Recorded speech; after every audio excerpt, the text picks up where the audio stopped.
নমস্কার বন্ধুরা, কম্পিটিটিভের দুনিয়া অ্যাপের প্রত্যেককে স্বাগতম। আপনার সাথে আছি আমি পর্ণদীপ। আর ইউপিএসসি সিভিল সার্ভিস মেন্স এক্সামিনেশনের আজকে এসএ পেপার ছিল। তো আজ আমরা আলোচনা করব কেমন ছিল এক্সাম লেভেল বা কোন টাইপের এক্সাম লেভেল ছিল। তো যারা অনেক দিন ধরে প্রিপারেশন নিচ্ছেন, মেন্সের জন্য প্রিপারেশন নিয়েছেন, তারা কোশ্চেন দেখা মাত্রই তারা বুঝতে পারবেন যে কেমন লেভেলের কোশ্চেন হয়েছে বা কোন দিকে কোশ্চেনের ধাঁচটা রয়েছে। কিন্তু যারা বিগিনার, যারা এখনও শুরু করেনি, যারা শুরু করছে, তাদের ক্ষেত্রে কিন্তু বোঝা মুশকিল হবে কোশ্চেনের লেভেল কেমন ছিল, কোন দিকে কোশ্চেনের ধাঁচটা রয়েছে। তো সেটা নিয়েই আমি আজ আলোচনা করব। তো বিগিনার্সদের জন্য কিন্তু খুবই হেল্পফুল হতে চলেছে ভিডিওটা। তো ভিডিওটা প্রথম থেকে শেষ পর্যন্ত দেখুন, এটাই কিন্তু আশা করব। চলুন শুরু করা যাক। দেখুন, আজকের যে ইউপিএসসির পেপারটা ছিল প্রিভিয়াস ইয়ার্সের ট্রেন্ডের থেকে অনেকটাই আলাদা বলে মনে হলো আমার মতে। তো আমি সম্পূর্ণ আমার মত বলবো, আমার মতে অনেকটা প্রিভিয়াস ইয়ার্সের ট্রেন্ডের থেকে আলাদা বলে মনে হলো। তো বেশ সেই তুলনায় কিন্তু যথেষ্ট কঠিনই বলতে হবে, তার কারণ অন্যান্য বছর যে এসএ পেপারে যে ধাঁচটা ইউজ করা হয়, সাধারণত একটা জেনারেল অ্যাওয়ারনেসের দেওয়া হয়। সেকশন এতে একটা জেনারেল অ্যাওয়ারনেস দেওয়া হয়, সেকশন বিতে একটা ফিলোসফিক্যাল কোশ্চেন দেওয়া হয় বা ফিলোসফিক্যাল একটা উত্তর দেওয়া হয় এবং সেটাকে অ্যানালিসিস করতে বলা হয়। এমনটাই এসএ পেপারের সাধারণত থাকে। তো এর প্যাটার্নটা কি? প্যাটার্নটা হচ্ছে আপনার 3 ঘন্টা টাইম, এখানে আপনার টোটাল 250 নাম্বার অ্যান্সার করতে হবে। দুটো লিখতে হয়, সেকশন এ থেকে একটা আর সেকশন বি থেকে একটা। তো একটা একটা করে লিখতে হয়। এক একটা কোশ্চেনের মান কিন্তু 125 করে, এক একটা কোশ্চেনের মান 125 করে, এবং আপনাকে টোটাল দুটো লিখতে হবে। আর ওয়ার্ড লিমিট এখানে দেওয়া রয়েছে 1000 থেকে 1200। 1000 থেকে 1200 ওয়ার্ডের মধ্যে কিন্তু আপনাকে এই যে এসএ পেপারটা শেষ করতে হবে এক একটা কোশ্চেনের ক্ষেত্রে। অর্থাৎ দুটো কোশ্চেনের ক্ষেত্রে কিন্তু আপনাকে 2000-এর কাছাকাছি ওয়ার্ড লিখতে হবে। 2000 থেকে 2400 ওয়ার্ডের মধ্যে কমপ্লিট করতে হবে। তো এতে রয়েছে আপনাদের 250 নাম্বার। এবারে দেখুন, অন্যবার সাধারণত একটা জিএসের টপিকের ওপর দেওয়া হয় বা আপনার জেনারেল অ্যাওয়ারনেসের টপিকের ওপর একটা দেওয়া হয় এবং একটি ফিলোসফিক্যাল টপিকের ওপর দেওয়া হয়। এবারে কী করা হয়েছে দেখুন, দুটো টপিকই আমি যখন কোশ্চেনগুলো এক এক করে বলবো, তার মানে অ্যানালিসিস করবো, তখন আপনারা বুঝতে পারবেন দুটো টপিকই কিন্তু দেখুন দেওয়া হয়েছে philosophy plus ethics. Philosophy plus ethics.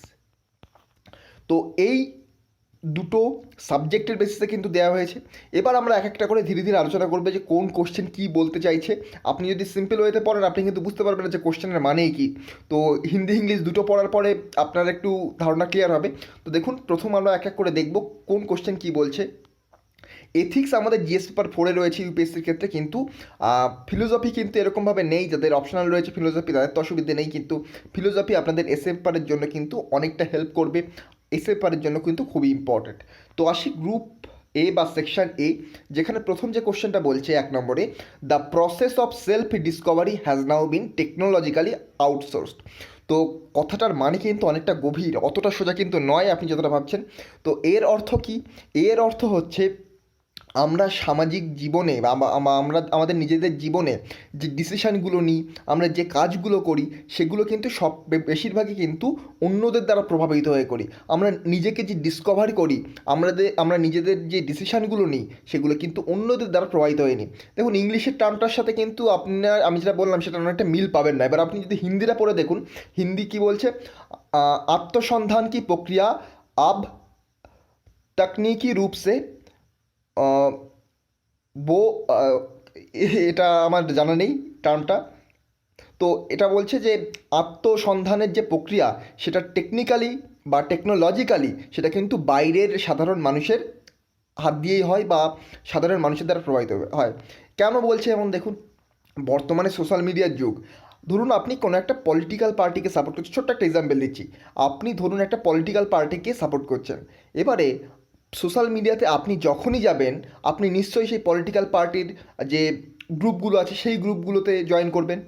সেই গ্রুপগুলোকে যখন জয়েন করবেন, তখন আপনার সামনে কিন্তু সোশ্যাল মিডিয়া, গুগল আপনাকে এমনভাবে ফরম্যাট করে দেবে যে আপনাই শুধুমাত্র সেই পলিটিক্যাল পার্টির পার্সপেক্টিভ দেখতে পাবেন, সেই পলিটিক্যাল পার্টির শুধুমাত্র যে পোস্টগুলো সেগুলোই দেখতে পাবেন, এবং আপনি কিন্তু আরও বেশি পরিমাণে সেই পলিটিক্যাল পার্টির দিকে ঝুঁকে পড়বেন। আর সেই পার্টির পোস্টে যখন বিভিন্ন রকম মিম শেয়ার করা হবে অপোজিট পার্টির ওপরে, তখন কিন্তু সেগুলো আপনি পলিটিক্যালি প্রভাবিত হচ্ছেন তাদের দ্বারা। এটা একটা ছোট্ট এক্সাম্পল। আরও অনেক এক্সাম্পল রয়েছে।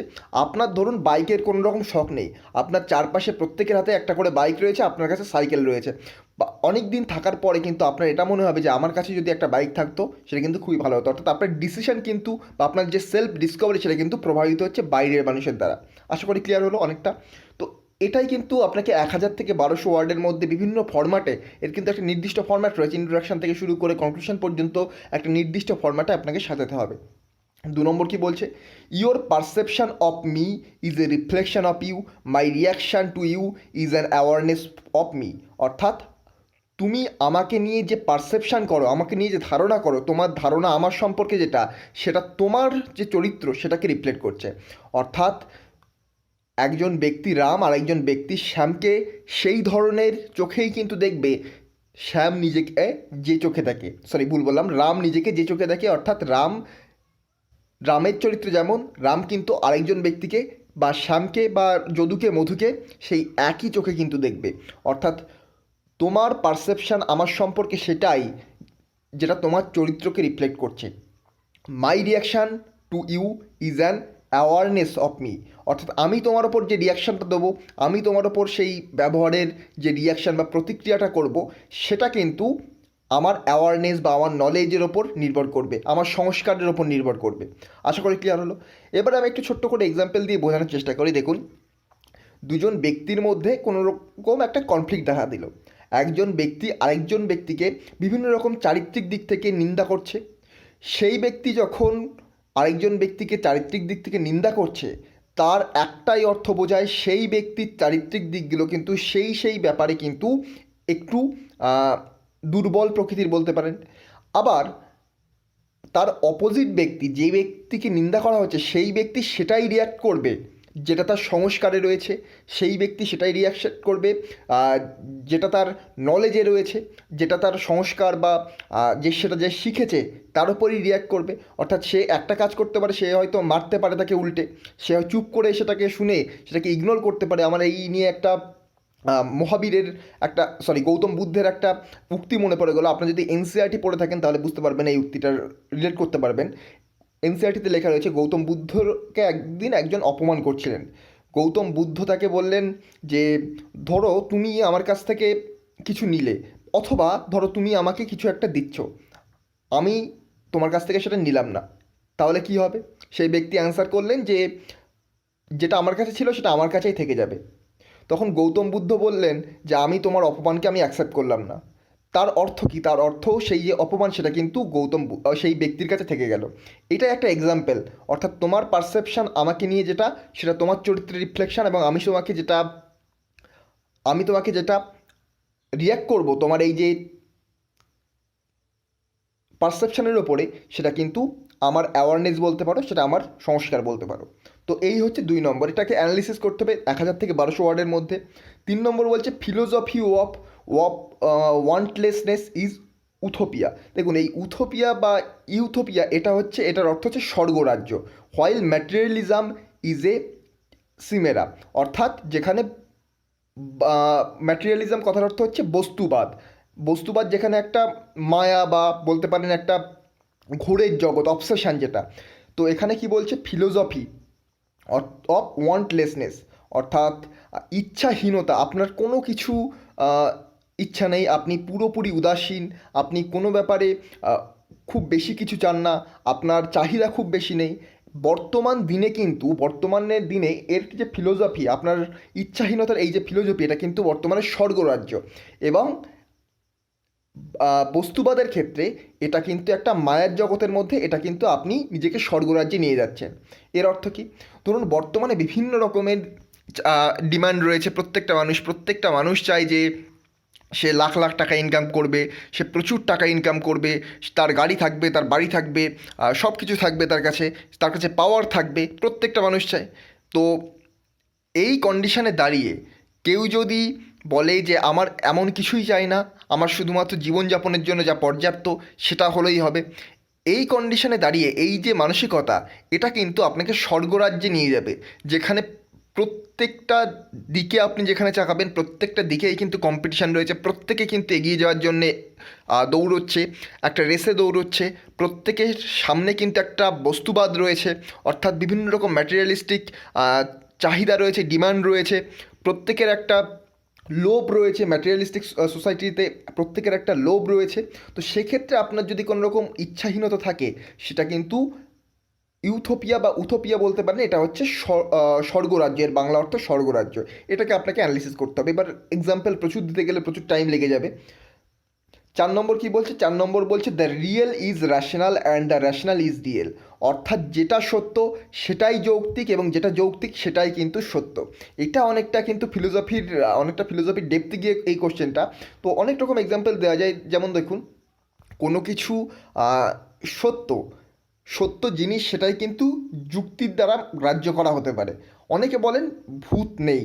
সিম্পল একটা এক্সাম্পল, মজার এক্সাম্পল। ধরুন দুজন ব্যক্তির মধ্যে ডিবেট হচ্ছে, একজন বলছে ভূত নেই, সে কিছু যুক্তি দিল। ধরুন ভূত নেই এটা সত্যি, আর সে ব্যক্তি যে যুক্তিটা দিচ্ছে সেটা অবশ্যই র্যাশনাল যদি হয়, তাহলে সেক্ষেত্রে মানতে বাধ্য যে ভূত নেই। আবার উল্টো ক্ষেত্রে হতে পারে যে র্যাশনাল ইজ রিয়েল, বা তার যুক্তির বেসিসে এটা সত্যি প্রমাণিত হচ্ছে।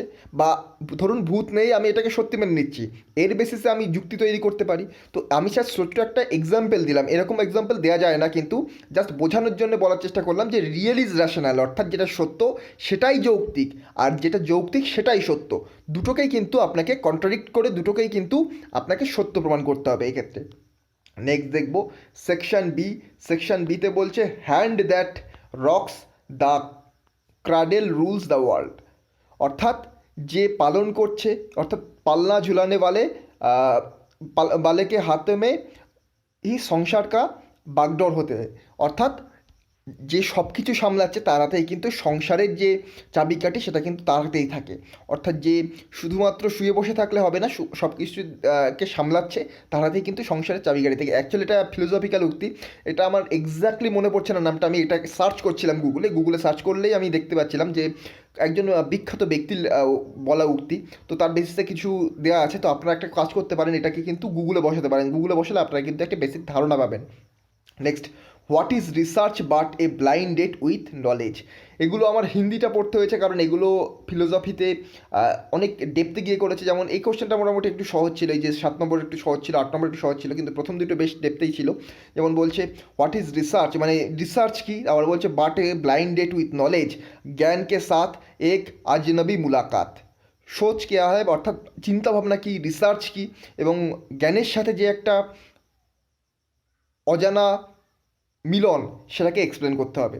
তো 7 নম্বর কি বলছে, history repeats itself, first as a tragedy, second as a farce. তো হিস্ট্রি রিপিট হয়, প্রথমটা ট্র্যাজেডির আকারে, পরেরটা প্রহসনের আকারে। এটাকে আমি একটু এক্সপ্লেন করি, কারণ আমার 5 এবং 6 নম্বরটা আমি এখনও ভালোভাবে অ্যানালিসিস করিনি, এখনও গুগলে সার্চ করে অতটা ভালোভাবে দেখা হয়নি। তো 7 আর 8টা অ্যানালিসিস করে দিচ্ছি। হিস্ট্রি রিপিটস ইটসেলফ, দেখুন হিস্ট্রি রিপিট করে প্রতি বছর। আমি ছোট্ট একটা এক্সাম্পল দিচ্ছি, আমি হিস্ট্রি দিয়েই হিস্ট্রির এক্সাম্পল দিচ্ছি। প্রাথমিক পর্যায়ে কী ছিল, আমাদের ঋগ বৈদিক যুগ ছিল। ঋগ বৈদিক যুগের পর পরবর্তী বৈদিক যুগ আসলো। ঋগ বৈদিক যুগে দেখবেন মহিলারা একটা সম্মান পেতেন, সভা সমিতিতে, এখানে সমিতিতে মহিলাদের যোগদানের সুযোগ ছিল, মহিলারা একটা রেসপেক্ট পেতেন, এবং সেখানে কিন্তু সমাজে অনেকটা ইকুয়ালিটি ছিল। পরবর্তী বৈদিক যুগে দেখলেন কি, পরবর্তী বৈদিক যুগে দেখলেন বর্ণ ব্যবস্থা চলে আসলো, মহিলাদের রেসপেক্ট কমে গেল, পর্দা প্রথা শুরু হয়ে গেল, সতী প্রথা শুরু হয়ে গেল, মহিলা যে দেবদেবী ছিল তাদের অবস্থার অবসান ঘটলো। এই যে কন্ডিশন আসলো, প্রথমে সোসাইটি অনেকটা ভালো ছিল, তারপর সেই সোসাইটির অধঃপতন শুরু হয়ে গেল। ধীরে ধীরে সেই সমাজটা কিন্তু আরও খারাপের পথে গেল। ফাইনালি একটা বিরাট বড় একটা বিদ্রোহ দেখা যাবে এই সমাজের বিরুদ্ধে। এই বিদ্রোহের পরে সমাজের কিন্তু সংস্কার হবে।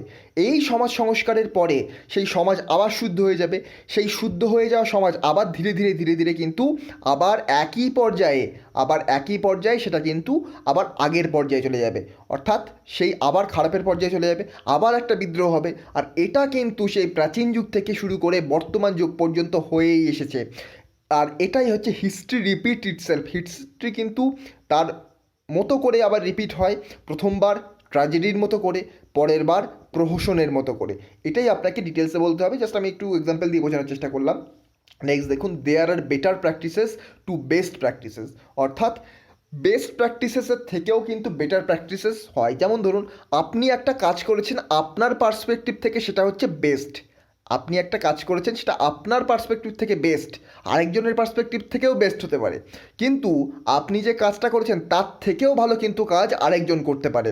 তাহলে আপনার থেকে বেটার কাজ কিন্তু করছে, কিন্তু আপনার পার্সপেক্টিভ থেকে সেটা কিন্তু আপনার নিজের কাজটাকে বেস্ট, বা অন্য আরেকজনের পার্সপেক্টিভ থেকে কিন্তু আপনার নিজের কাজটা বেস্ট, কিন্তু আরেকজনের পার্সপেক্টিভ থেকে কিন্তু আপনার নিজের কাজ বেস্ট নাও হতে পারে। তার থেকেও কিন্তু ভালো কাজ সম্ভব। তো এটা একটু ডিটেলসে অ্যানালিসিস করতে হবে। তো এবারে দেখুন, এই যে অ্যান্সারগুলো, এই যে অ্যান্সার এসে পেপারের যে অ্যান্সারগুলো বিভিন্ন রকমের পার্সপেক্টিভ হতে পারে। এগুলো সম্পূর্ণ আমার পার্সপেক্টিভ থেকে বললাম। এবারে দেখুন, আরেকজন টিচার যে অ্যানালিসিস করবেন তার পার্সপেক্টিভ আলাদা হতে পারে, আরও একজন টিচার যে অ্যানালিসিস করবেন তার পার্সপেক্টিভ আলাদা হতে পারে। তার এগুলো প্রত্যেকটা ডিপেন্ড করে ফিলোসফির ওপর। যেমন ধরুন, আপনারা যদি কেউ এসএসবির ইন্টারভিউ দিয়ে থাকেন, ওখানে দেখবেন একটা স্টোরি দেওয়া হয়ে থাকে, পিপিটিতে একটা স্টোরি দেওয়া হয়ে থাকে, সেই একটা স্টোরির ওপর প্রত্যেকে মানে এক একটা করে স্টোরি বানাতে হয়, একটা ইমেজের ওপর প্রত্যেকে স্টোরি বানাতে হয়। এখানে প্রত্যেকে সাইকোলজি টেস্ট করা হয়, প্রত্যেকের ফিলোসফিক্যাল নলেজ টেস্ট করা হয় যে কার কোন দিকে ন্যাক রয়েছে বা কে কোন দিকে এক্সপার্ট বেশি, সেগুলো টেস্ট করার জন্যই কিন্তু এগুলো করা হয়। তো তেমনই কিন্তু এই পেপারটায় অনেকটা দেখবেন অনেকের মত কিন্তু আলাদা হবে। কারোর মতে, আমি যেটা বললাম এখানে হিস্ট্রি রিপিটেড একটা এক্সাম্পল দিলাম, কারোর মতে এই এক্সাম্পল কিন্তু পারফেক্ট হবে না, there are better practices to best practices, এটার এক্সাম্পল কিন্তু আরেকজনের মতো আরেক রকম হতে পারে। এগুলো কিন্তু ফিলোসফি এবং এথিক্সের ক্ষেত্রে কিন্তু এটা হামেশাই দেখা যায়। তো এই নিয়ে মাতামাতি করার দরকার নেই, আপনার নিজের পার্সপেক্টিভকে বেশি গুরুত্ব দিন, আমার পার্সপেক্টিভ থেকে কিন্তু গুরুত্ব দেওয়ার দরকার নেই। আপনারা জাস্ট বোঝানোর জন্য যারা বিগিনার্স তাদের জন্যই কিন্তু ছোট্ট করে ভিডিওটা করে দিলাম। আর আমি আজকে একটা ইন্টারভিউ দেখছিলাম, একজন তিনি এই এক্সাম দিয়ে আসার পরে তিনি নিজেও বলছিলেন যে এক্সামটা অনেকটা এথিক্সের পেপারের সাথে এবং ফিলোসফির পেপারের সাথে অনেকটা মিল রয়েছে তার, এবং তার সাথে বলছিলেন যে এবারের যে পেপার প্রিভিয়াস ইয়ার্সের পেপারের থেকে অনেক বেশি টাফ এসেছে, কারণ তিনি আগে একবার মেন্স দিয়েছেন, এবারে মেন্সের পেপারটা অনেকটা বেশি টাফ লেগেছে তার। আমি দেখছিলাম একজন মহিলা, এবং তিনি এটাও বলছিলেন যে আমি যে পার্সপেক্টিভটা ভেবেছি এই পার্সপেক্টিভটা সঠিক হবে কিনা সেটা আমি এই নিয়ে একটু কনফিউজ। তো এর অর্থ একটাই, এই পেপারের পার্সপেক্টিভ কিন্তু সবার ক্ষেত্রে সমান হবে না। তো সেক্ষেত্রে বেশি মাতামাতি করার দরকার নেই, নিজের পার্সপেক্টিভ তৈরি করুন, তারপরে কিন্তু আপনারা এই নিয়ে সঠিক অ্যান্সার এবং ভালোভাবে অ্যান্সার লিখতে পারবেন। তো আজকের মতো গুড বাই, পরবর্তী ভিডিওতে আপনার সাথে আবার দেখা হবে। Thank you.